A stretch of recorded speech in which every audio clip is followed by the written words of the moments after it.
Welcome everybody to a brand new episode of IDTALK4ED Live, the show for the unsung heroes of education. I'm your host, Kwame Sarfo-Mensah. And if this is your first time tuning into the podcast, I welcome you and I hope that today's podcast is one that will have you coming back for more. And if you're a returning listener or viewer of the podcast, as always, I welcome you back and I hope that today's episode is one that you will find informative, enlightening, and as always, insightful. So before we get into the main event, just a few reminders, of course, for people who are watching from YouTube, please hit that red subscribe button so you can get future notifications on new episodes of the podcast. And if you're listening from Apple Podcasts, Spotify, or wherever you listen to your podcast, make sure you subscribe there as well. And for those who would like to provide a financial contribution to help us grow this platform, you can do that in 4 different ways. If you're on Cash App, you can use our handle $IDTALK4ED. If you're on Venmo, we have our handle @Kwame SM. And if you are on PayPal, you can go online and use the URL paypal.me/Kwame SM, or you can access that with your PayPal app on your phone.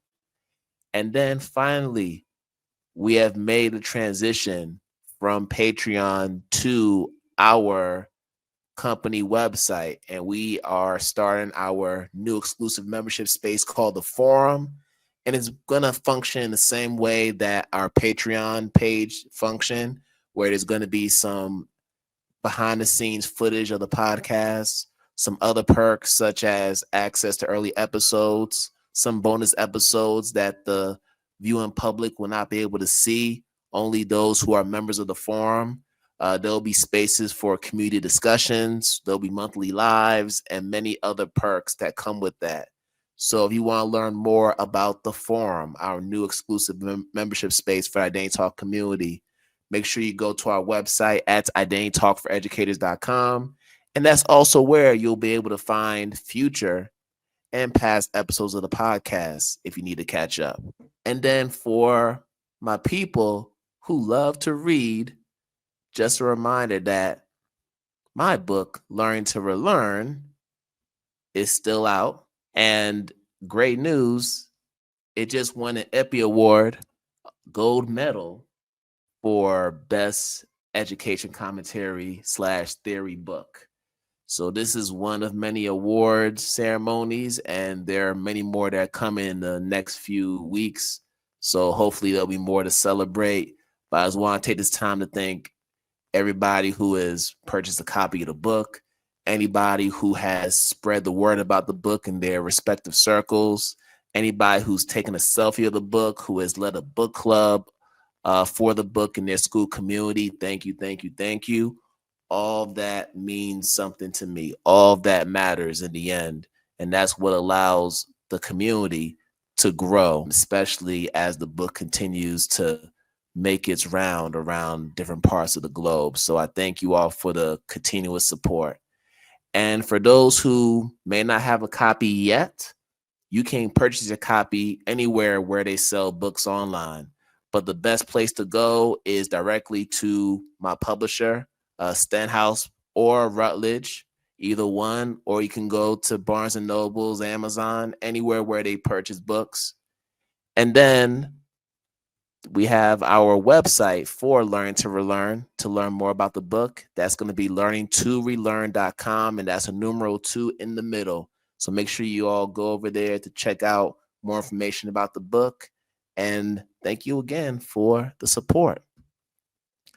So now that we've taken care of all the housekeeping, now we can get to the conversation. And today's guest is somebody who I actually had a chance to meet at the Hip-Hop Ed conference a few years back. I want to say a couple years back. But before that, I've been following her on social media and her work, and she is just a super dope individual who is doing some phenomenal work in the social emotional learning space, using hip hop as a vehicle to support students who have social emotional learning needs. We're going to get into her organization as well as some of the other projects and things that she's doing. But she also has a story to tell that I think is going to captivate our audience today. And I want to give her the opportunity to share that. So without further ado, I want to bring on the good sister, Jamila Sams, to the podcast to talk about her work, her life, her journey, and what brings her here today. So we're going to bring Jamila on so we can start the conversation. Hello. Hey, Kwame, how are you? I am doing good. How are you doing, friend?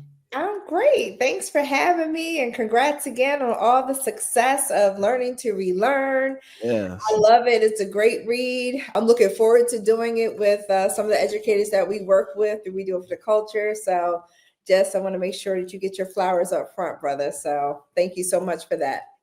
Yes. And thank you for even having a copy of the book and for continuing to support it in your community. It's most appreciated, and it's an honor for you to even be uttering those words because I have so much respect for the work that you do. So thank you so much. Thank you. So yeah, let's get into the conversation. We're gonna start from the beginning. So, we got Philly in the building. What part of Philly we repping today? West Philadelphia, born and Oh, West raised. Philadelphia, born and raised. Yes. And we know how the rest goes. That's right. Yes. I spent a lot of time in West Philadelphia when I was living in Philly. Yeah, I lived on, I think, 49th and Warrington. So literally around the corner from Kindred, Mm-hmm. Family Soul.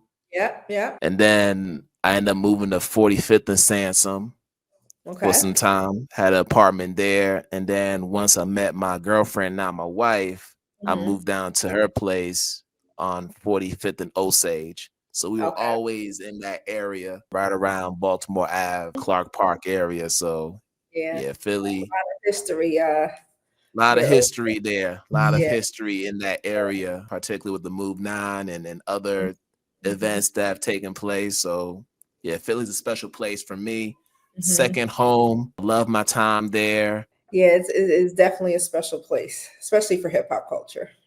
Oh yes. Yeah, And so much to share about that with yeah, Philly. But let's go ahead and get started there. So born and raised in West Philly. Tell me about your early upbringing and walk me through your stages of getting to this place where you are the educator you are today. yeah. Thanks for that. So originally from West Philadelphia, 63rd and Lansdowne, to be specific. My father, rest in peace. He passed away 4 years ago, but he had a store at the time. It was called the What's Happening Now shop. He's originally from Harlem. And when he married my mother, who's from Bermuda, they set up roots in Philadelphia, where I was born. And the store was kind of like a novelty store. It was kind of like a bodega or like a corner store, but it was in the middle of the block. And it was right next to West Philadelphia High School. And so all the students from West Philadelphia High and other, surrounding schools would come there to get their daily dose of penny candy. And during the 80s, we had fat shoelaces, spike bracelets, anything that was kind of affiliated with hip hop culture and novelties. And so the students would come there, and then the energy from the students is what kind of got me into hip hop culture. So my dad would have these big woofer speakers. He would be blasting, jam on it and all, whatever was hot during that time.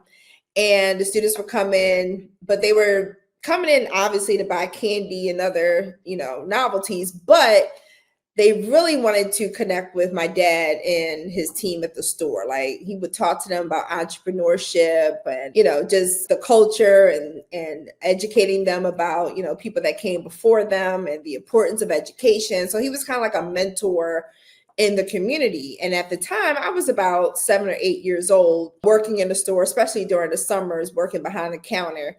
And I would just be kind of absorbing all of this energy like a sponge, and the music and just the conversations. it made me realize that hip hop culture and community were synonymous, like they are one and the same.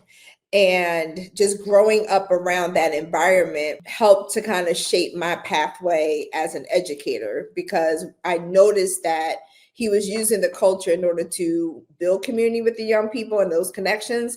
And so that's kind of how I framed the work that I would do in my classroom. I would always tap into whatever my students were into in order to have conversations with them, build deeper connections, but then also to connect the content that I was required to teach. And so I really just established that form of pedagogy from watching everything that was happening in my dad's store. So that's kind of how it came to be.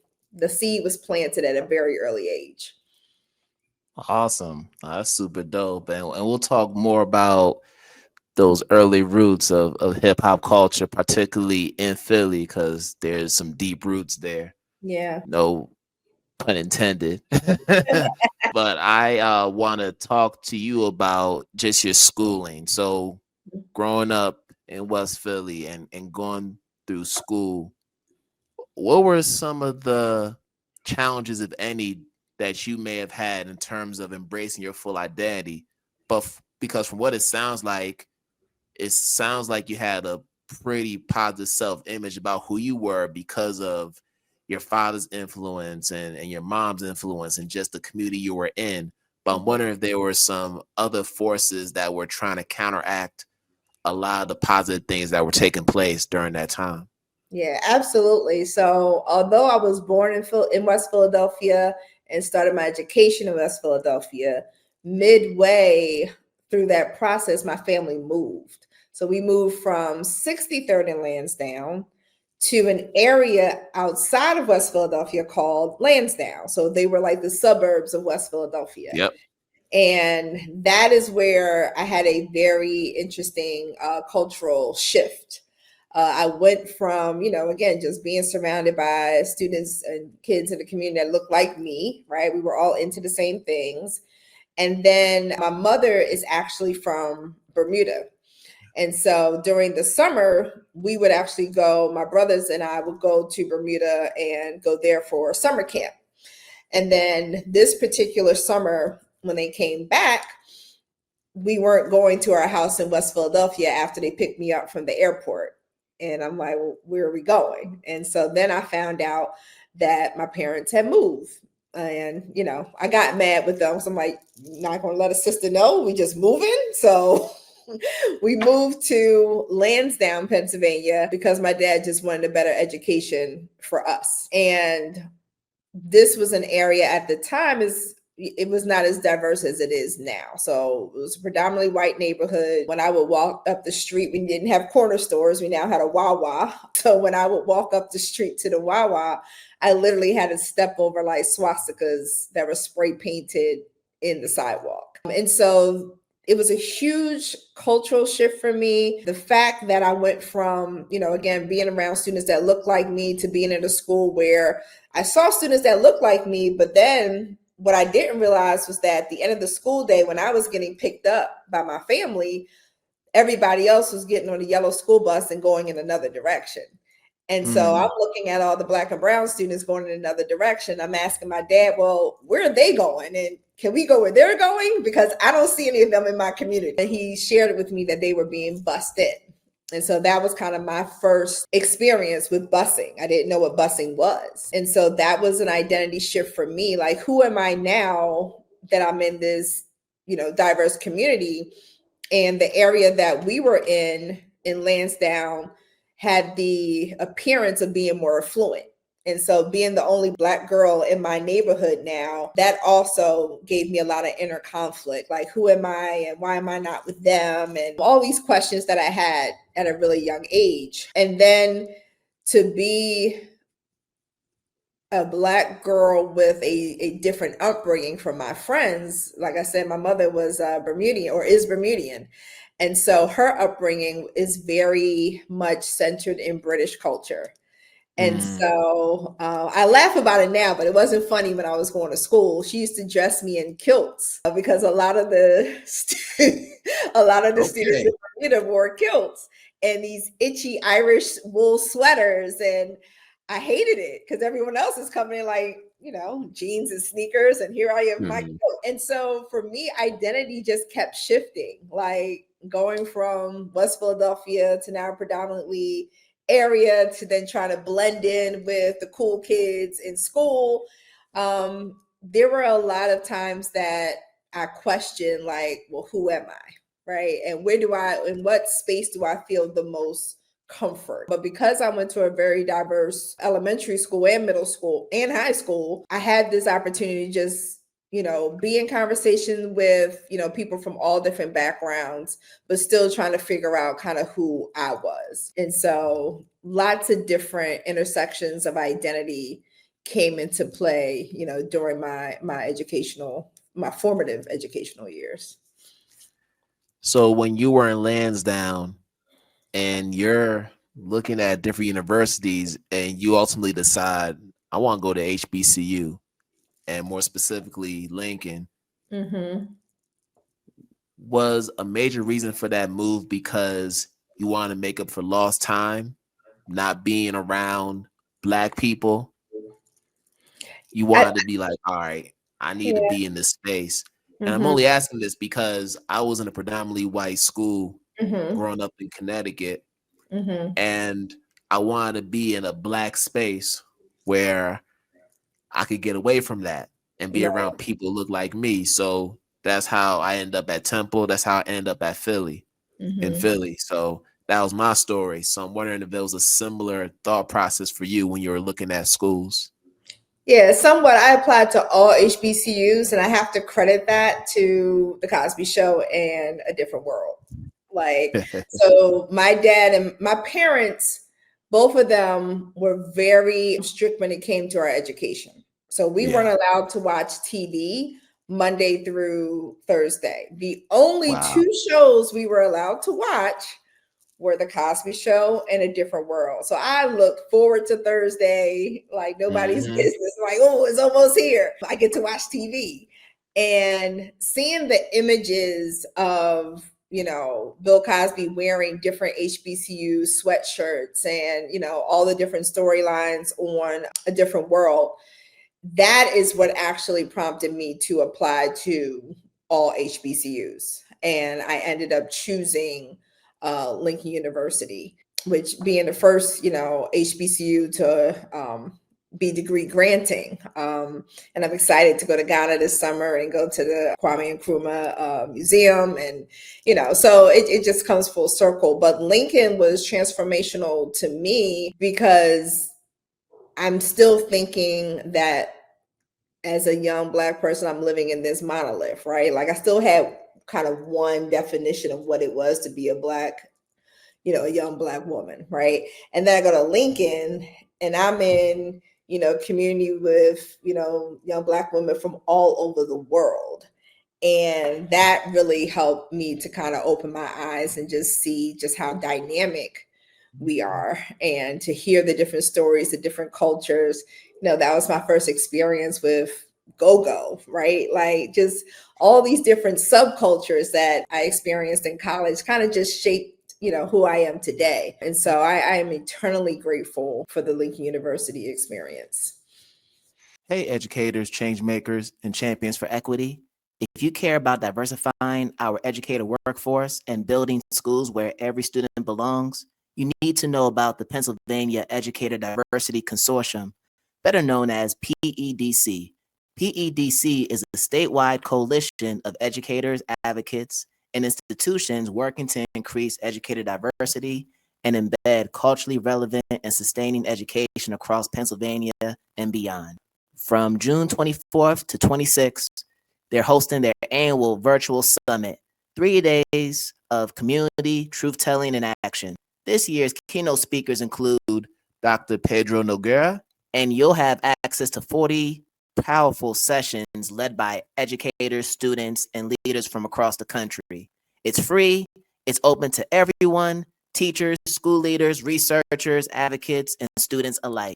Register now at paeddiversity.org/summit 2025.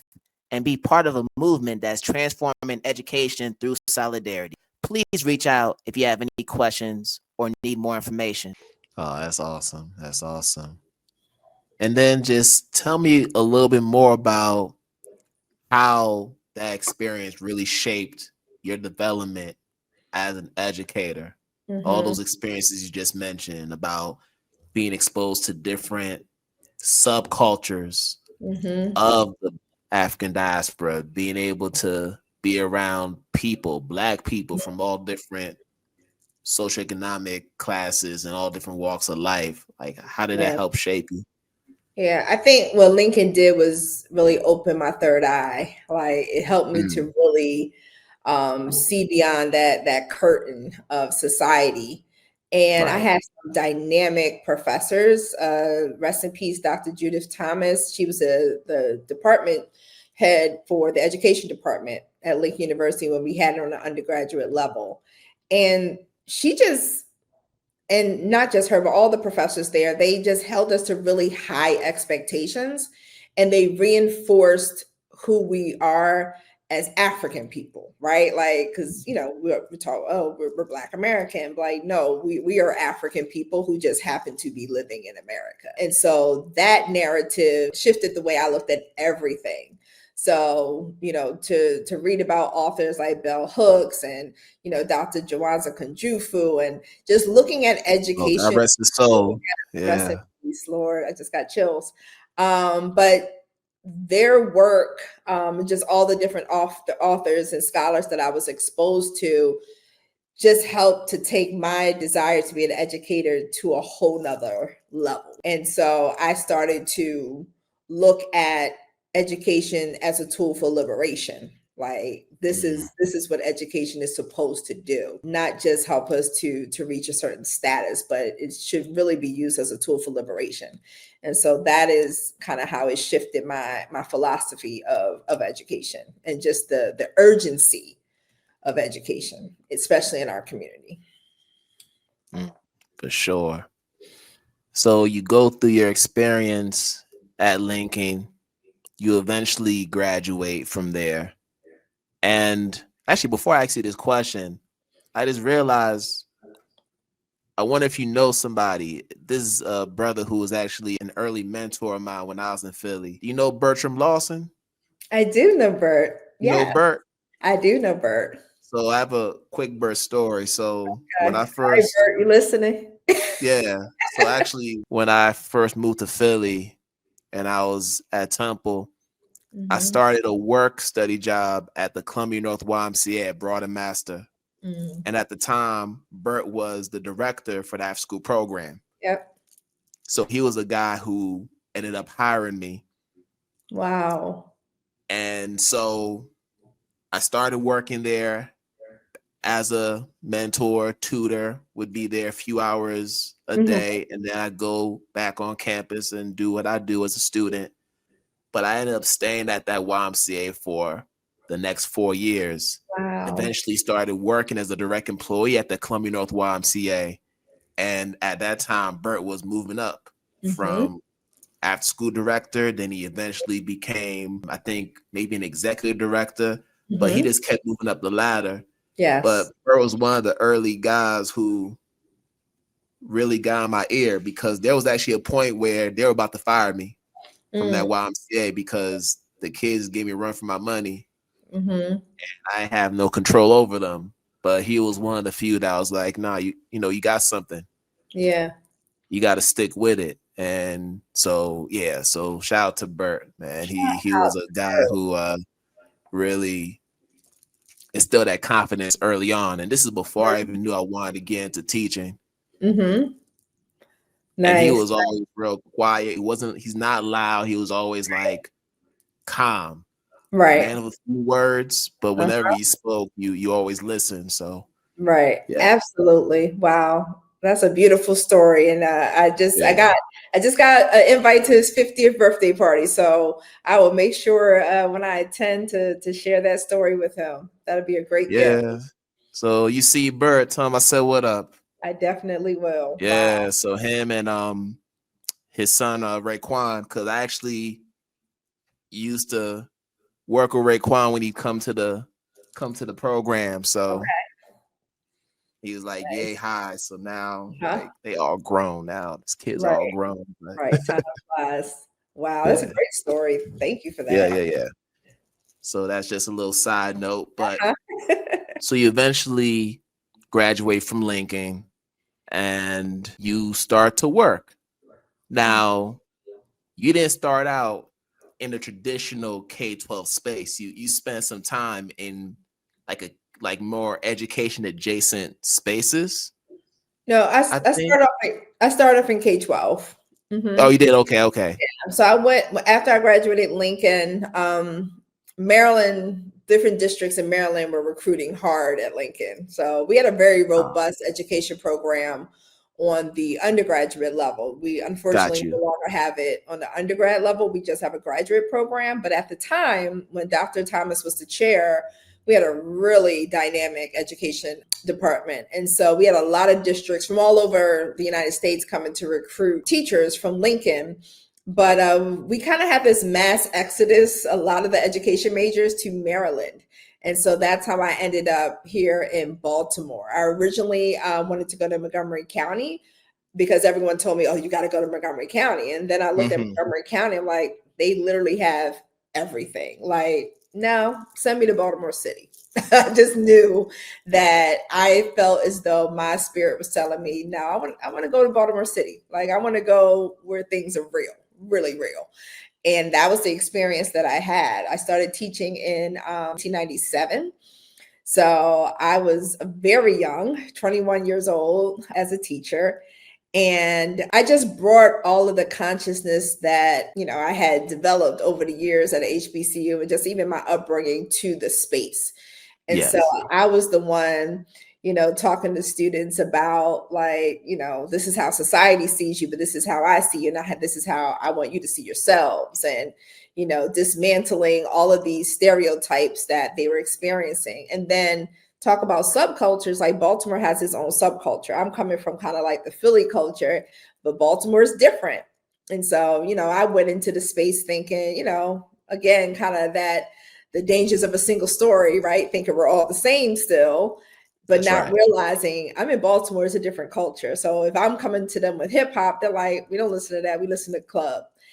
And I'm like, or house music. And I'm like, oh, I had to switch it up. And so it was just an awakening on so many levels. I got to know my students really well. I didn't subscribe to that, you can't, go to their houses, or that might be against policy. I showed up at houses. I'm knocking on the doors. Hey, so-and-so hasn't been in school in a couple of days. What's going on? I'm going to activities outside the school. No one taught me to do that. I just figured that's what we're supposed to do, right? Like I had this mantra of, by any means necessary, as Malcolm would say. And so I would do the things that other people wouldn't do. And I had a really deep connection to all my students, and I still do. Like one does videography work for me today. He's a world-renowned videographer. I went to another one of my students' wedding that I taught in 3rd grade. So I'm still very connected to my students because they're an extension of me, right? They're family. And so that's how serious I take this work. I don't look at it as a job. I definitely look at it as a calling and something that, my spirit just, directed me to do. And so when I working with educators now, I talk to them about like, okay, have you done a home visit, or, have you, gone to their basketball game on the weekend, or spoken words, event, whatever. And some of them look at me like I have two heads, like, oh, we're not allowed to do that. Or I don't know if I feel comfortable, or what would the family say? Or all of these, rules that people have adopted that really do limit their ability to build deep connections with their students. And so, we do whatever needs to be done. Yeah, I feel that. And I mean, around the time when you were there, that's when The Wire was out too. So they probably watched The Wire. They probably thinking, yeah, you're not even gonna touch that. We'll talk about single story, right? Like absolutely. Yeah, no matter where I go on this planet, if I say I live in Baltimore, that's one of the first things. They always ask about The Wire. Like, yes. Yeah. is it true? Right. Was it really like that? I'm like, it's a show, y'all. It's a show, but I actually used to call it a documentary because I feel like it was like a documentary. Like I experienced a lot of the different aspects of that show while living here in Baltimore. There was like some elements of truth in it for sure. a lot. Mixed with some dramatization, but definitely some truth. Yes, absolutely. Yeah, absolutely. So I know in the beginning you talked about hip hop. I mean, that's a major reason why you're here. Mm-hmm. And I want to ask you a question that it's not Lathan asked in Brown Sugar in the beginning. When did you first fall in love with hip hop? I would say it's definitely connected to the stories that I shared earlier about just being at my dad's store. But I would say the artist who really just drew me in, and I was just, I try to memorize every single word. Actually, there's two. First, there was Rakim.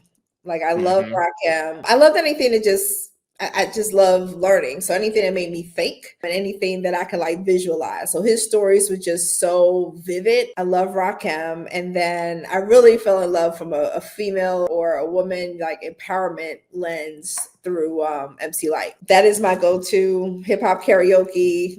You can put on anything by Emcee Light, and that's gonna be my go-to. So just the lyricism behind the culture is what drew me in. For sure. Shout out to Emcee Light. Yes. I know she dropped the album some months ago. She's still doing it. Yep. I just saw her in Philly. I went to Philly to see her. Yeah, I'm a forever fan. Yeah. So funny, growing up in Connecticut, we listen to everybody. But as far as who we're listening to back at that time, like late 80s, early 90s, definitely 3 Times Dope. Nice. We're listening to them. Mm-hmm. And then definitely some Schoolie D. Okay. All right. The father of gangster rap. The father. Yes. So we definitely had a little bit of Philly seep into Connecticut back then because we just listened to everybody. Yeah, my brother. I love 3 Times Dope. Yes. Yeah. Funky Dividends was like the song. That was our song back then. Yeah. So as you're developing these relationships with students and you're coming with this love for hip hop, at what point did you recognize that you can merge those two worlds to create a different experience that would have your students more engaged in the classroom and beyond? Yeah. So hip hop has always been the voice of the youth, right? Shout out to LGP Qua. That was his tagline in Philly, who unfortunately his life was just taken. But it's always been a voice of the youth. And the storytelling aspect of hip hop culture is what helped us to talk about some of the things that we were experiencing as it pertains to our mental health. Our self-awareness, whether self-awareness was based on just our stories growing up, whether it was more of the braggadocious self-awareness, whether it was, social awareness in terms of what's happening, around us. That's what storytelling does. And it connects to those 5 social emotional learning competencies that Dr. James Comer's research helped to found. And that's self-awareness, self-management, social awareness, responsible decision making, and relationship skills. So those 5 components are really what just helps us to be, whole human beings. And when you align that with hip hop culture and the storytelling aspect, that is really was the work that I was doing all along, but I didn't have language for it. I just knew that if my students want to talk about, female empowerment, I brought in ladies first, right? And then we analyzed the lyrics of Ladies First, and we connected back to, like, how did you feel, as you were deciphering these lyrics, and how do you connect it back to yourself? And then we would have these really robust and deep conversations. So I was like, there's something there. And all we've done is, as we do it for the culture, is kind of curated that content that students are really interested in, and then align it with those 5 SEL competencies. Growing up, I'm sure you remember the show Teen Summit on BET. Yeah, on BET, yep. Yeah. And so my dream was to bring Teen Summit back in some way, shape, or form, and kind of make it more contemporary, because that's missing, right? Our young people get all of their information now from social media, but there's no filter, right? So they may be seeing content and not really understanding or doing any critical thinking behind the content. And so what we've done is that we'll curate content that's positive, right? Because there's a lot of positive content within hip hop culture. And we'll curate that content, and then we'll line it up with those 5 SEL competencies, so that students can see that these competencies aren't like one-dimensional. These are things that we live out every day. So you might look at this J. Cole video, and you may be able to see, okay, he's talking about meditation. How do you incorporate meditation in your life? What's the benefit of meditation? How do you find a quiet space to make that happen, even in the midst of chaos? So we'll have these conversations with students in a very organic way, as opposed to where a lot of other SEL programs may make social emotional learning and having conversations with students seem forced. Like, all right, kids, today we're going to sit in a circle and we're going to talk about empathy. And the students are looking at you like, man, I'm not talking about that. Like, they're not interested. But if you do it through the lens of, all right, we're going to watch this, Kendrick Lamar video, and, we're going to extract the different points where we see empathy happening, now they're more likely to open up and talk about what empathy means for them. So it's just a matter of, what I like to say, kind of hiding the broccoli in the cupcake, right? This is meeting students where they are. And what I love about it is that it helps them to take down their guard, be vulnerable, and just be free with what they want to talk about, in terms of just being authentic. What it does for the adults is that a lot of adults don't know how to communicate with young people today. And then when you look at the statistics around education and who the teachers are, 75% are young white females. And so there's already a cultural gap that exists, in addition to opportunity gaps and, student achievement gaps. And so what the curriculum has done for the teachers is that it has allowed them a conduit to be able to have conversations with students where they might have shied away from having these conversations before. Now you have a resource and a context to have the conversation. So we do a lot of training with the teachers to make sure that they are leading this work with fidelity. It's not easy. That's probably the heaviest lift. So when you talk about identities, our teachers are coming with their own identities and just their perceptions of what our culture represents, and not even understanding that within our culture we have hundreds and thousands of subcultures. And so the work has been transformative, because now we're helping to have those difficult conversations with teachers as well. Are you ready to take your commitment to identity affirming education to the next level? Then join the forum, the new and exclusive membership space for the Identity Talk community.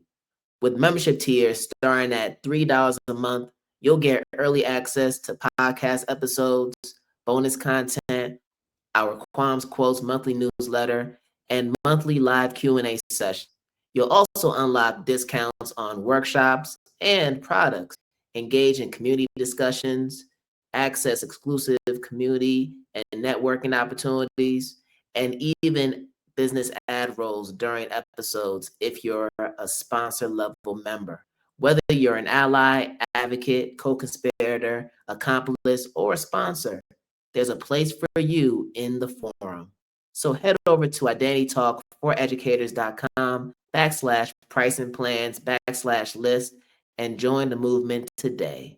And I'm so glad you mentioned that, because a lot of people, when they hear hip hop within the vacuum of education, they're thinking, oh, so I got to just engage my students by creating raps so they can then be engaged. Yeah. I got to become a person that I know I'm not. When in all actuality, it's about the framework. Hip hop provides a framework for doing social emotional learning. So you don't need to be a hip hop aficionado. You don't need to grow up in the culture like you and I did, right? You could be someone who doesn't even know a single song or doesn't even know the classics and still embody those principles in your practice. Exactly. So I'm glad you laid that out. Yeah, and we have to get over that assumption, because a lot of times when we do it for culture in these spaces, that's the first thing they'll say. Oh, I don't know if I can do this. I don't know any hip hop songs. And so that's where the conversation begins. It's like, all right, forget hip hop for a second. What's your story? Right? Who are you? What's your identity? Right? Well, what are your markers? Like, let's talk about that first, and then explain the evolution of hip hop culture. And it's connected to the griots. And in every culture, you have griots, right? Some of it's spoken, some of it's written, some of it's drawn, but in every culture, there's storytelling. That's all this is. And so we start to break down those excuses that many of them use as a kind of like a protection, right? It's their own self-preservation. Like, I don't want to show that I'm not aware of what's happening. So then I bring fear into the space. And so we just call it out and kind of help them to kind of take down their guard and be vulnerable and be open to learning something new. And more importantly, learning from their students. Right. And then also people have to understand too that before we had ethnic studies and Black studies and all these other things in our curriculum, the music was our curriculum. Right. Like, that's how I was able to get those first lessons, because there was a time where February was the only time where I learned about Black history, and in all the other months, you didn't hear anything about the brilliance of Black people. You didn't hear about other Black historical figures outside of Malcolm, Martin, Rosa, and maybe Harriet. Right. It didn't go beyond that. Right. But there was a time where I could listen to a Rakim. I could listen to a KRS-One. Right. I could even listen to Jungle Brothers and others, and even like Queen Latifah you mentioned earlier, and many others, and gain that knowledge itself. Exactly. About who I am, because in the end, it's about the counter story, right? And when you look at the way our school systems are, they invisibilize those stories that speak to who our students are, particularly Black and brown students. So that was the purpose that hip hop served at the time, and still does today, even though it's manifested in different ways now. It still serves that purpose. Yeah. Always has. Always. So as you were going through your journey with We Do It for the Culture, what, from your experience, what has been the most surprising thing you've learned about yourself as you've built the curriculum and just the program? So from the entrepreneurial standpoint, I learned that I could, like, spirit drives everything that I do. We Do It for the Culture actually tripled its reach during probably one of the most tumultuous times of my life. My father, who passed away 4 years ago, he actually took his life. And I moved in to take care of his mother, my grandmother, during that time. And so that is my North Star, right? So knowing that I can scale the work that we're doing through one of the most difficult, times of my life, or the most difficult time of my life, I now have that armor, right? Like, now I know I can do anything. Like, Trump, you're not going to stop me. Policies, you're not going to stop me. lack of funding here, you're not going to stop me, because I was able to grow our business and the reach and the work that we're doing organically during the worst time of my life. So I've learned that, our ancestors have been through far worse times. And I've learned that I can do this work. Nothing is impossible, but I also need community in order to get it done. And so just the alliances that I was able to establish during that time, because people were reaching out to me to help me with, on the mental health side, right? Just my own sanity. But then these are also people that were connected in different spaces and places. And so, again, that's how spirit works, right? It just, starts to plant seeds in all these different spaces, and then things start to flourish because you're doing it with pure intentions, right? You're doing it with good intentions. And so I think that's what I learned. It's like the power of spirit to get you through difficult times, the legacies that my ancestors have, left behind. I'm third generation entrepreneur. My dad was an entrepreneur. My great grandfathers were entrepreneurs. My mother's an entrepreneur. And so that energy is what helps me to continue to put myself in a space where we're just going to be constantly evolving, right? We're going to pivot, we're going to adjust, we're going to innovate, and we're not going to let anything stop us. So I think that's what I learned about myself. Like, the resiliency is real, and resistance is real. But that's what pushes us forward. And I would also assume that part of the drive to keep moving forward is the fact that you taught students who dealt with similar trials and tribulations, who have had to overcome hardship, overcome personal loss, but yet they still had to find a way to get to school every day, right? To be in, Miss Sams' class or someone else's class, to be in the lessons. Absolutely. Yeah. Yeah. But my condolences to you, family. I know I can't even imagine. Yeah. No, what that thank was you. like. Yeah, it was definitely difficult, but I see the beauty in everything. I was just so grateful for that opportunity to take care of my grandmother, and she lived to be 101. She was about to be 102 when she transitioned. So that time was absolutely just a beautiful time to be there with her. So that was a gift that was given to me that I didn't even know I needed. So yeah, I think those are the experiences that shape us, right? And that help us to continue to persevere no matter what's happening. So I say, just bring it on. We got work to do. So I know recently you were on the podcast, Not All Hood podcast, and it was a full circle moment for you because you talked about growing up watching the Cosby Show in a different world, and then lo and behold, you're being interviewed by Malcolm Jamal Warner, aka Theo, someone you grew up watching every Thursday. Yeah.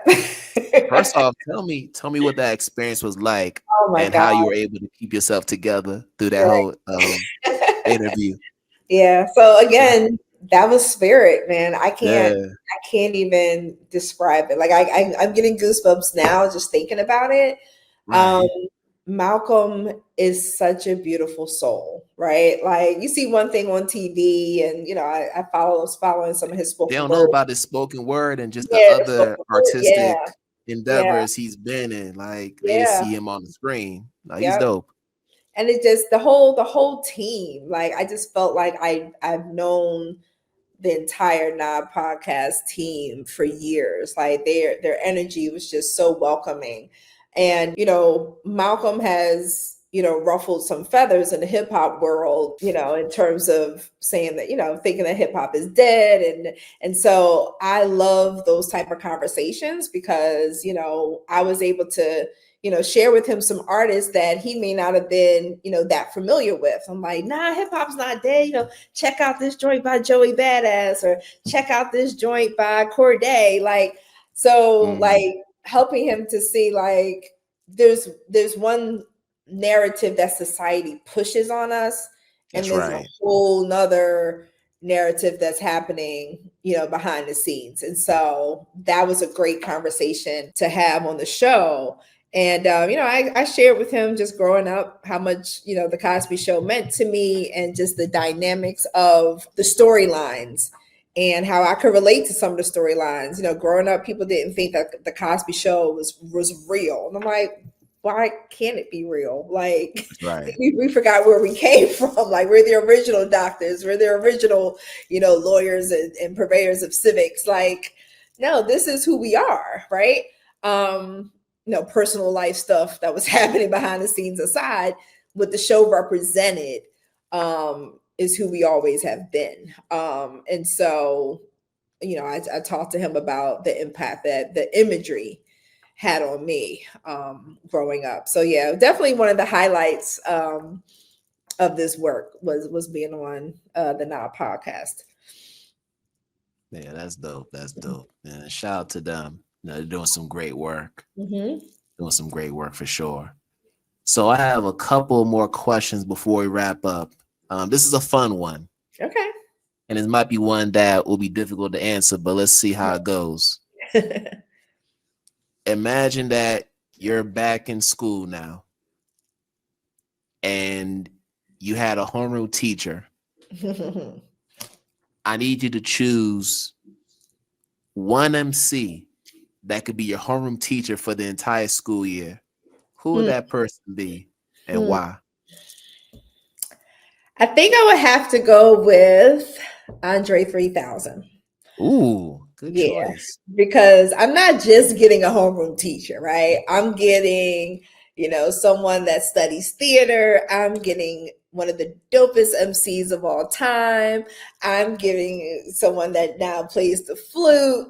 I'm getting a producer. Like, yeah, I'm getting levels of engagement if Andre 3000 was my homeroom teacher. So I miss his lyrics so much. I just keep listening to the old ones. I'm just praying for the day that he decides to get back on the mic. Yeah, I would love to have one more Outkast album, but I don't know if that's gonna happen. Yeah, I don't know. Yeah. If it doesn't, I'm good with that as well. Yeah. So he's doing what he loves. Yeah, he's just a phenomenal artist. To me, he's definitely in my top 5, hands down. Flute or no flute, he stays there. Yeah, the Love Below is still an album that you could listen to from beginning to end. Absolutely. Even 20 years later, still listen to it. Yeah. My favorite was Aquemini. Yeah, Aquemini. Yeah, I love Aquemini. That was a great album. Yeah. Sure. Ooh, shout out to Outkast. Yes. We're praying. Get y'all back together. It might happen. Who knows? Maybe it'll be inspired to rhyme again. We'll see. I hope so. And then I got one more question, and it's a question that I ask everybody on this show, and that is, how do you stay true to the teacher in you? Just by constantly listening, learning, and evolving. Like, that's what education is all about. And so I just want to continue to just be in spaces and places where I am far from the most intelligent person in the room. I just want to learn from others that are around me, continue to engage in critical conversations, and then do something with those words, right? Like, words aren't enough. Just putting those words into action is how I will continue to just be the educator that I know I was born to be. All right. Well said. Jamila, thank you so much for coming on. This has been a great conversation. Yes. So glad we're able to make this happen. And I want to make sure you have an opportunity to let people know how they can connect with We Do It for the Culture and you on social media and all the networks. So yeah, let people know how they can connect to learn about the work. Yeah, our website where you can experience some of our free lessons are at we do it the number 4 theculture.com. And you can follow us on Instagram at SEL the number 4 theculture.com. And then we are we're getting on TikTok. It's a work in progress. That is the generational flaw in me. So we're working on it, but that'll be the next platform that we start to engage with. But yeah, we are out there. So hopefully we'll see some of you there. All right. So you all heard the information. Make sure you all tap in with We Do It for the Culture. And Jamila and her team. They're doing phenomenal work. So Jamila, once again, thank you. Thank you. Thank you. And we would love for you to come back to share more because there are still some things that we didn't cover, but it's all good. I'm happy that we're able to have the conversation. And for our listeners and viewers, we thank you for tuning in to another episode of IDTALK4ED Educators Live. And as always, I wish you all good morning, good afternoon, good night, wherever you are in the world. And we're going to do this again another time. Peace out, everybody. Peace.